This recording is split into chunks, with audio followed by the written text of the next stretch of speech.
Praise the lord. ఈరోజు దేవుని యొక్క వాగ్దానం, నా యందు విశ్వాసముంచువాడు చనిపోయినను బ్రతుకును.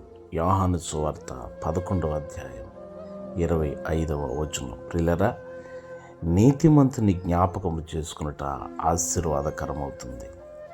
కేవలము ప్రభు అయిన యేసుక్రీస్తునందు విశ్వాసం ఉంచటం మాత్రమే కాదు, ఆయన దేవుని ఆత్మచేత నింపబడి రోషము కలిగి పౌరుషము కలిగి క్రీస్తు కొరకు ప్రపంచాన్ని ఎదిరించి క్రీస్తు కొరకు నిలబడగలిగి క్రీస్తు కొరకు హతసాక్షి అయిన దైవజనుడు. ఆయనను మనము కన్నులారా చూస్తాం. ఎందుకనంటే, నా నిమిత్తం ప్రాణము పోగొట్టుకున్నవాడు దానిని తిరిగి దక్కించుకుంటారు. నా యందు విశ్వాసముంచువాడు చనిపోయిన తిరిగి బ్రతుకుతారు అని దేవుని లేఖనం సెలవిస్తుంది. కనుక ఆ దైవజనుడిని మనము చూడబోతున్నాము.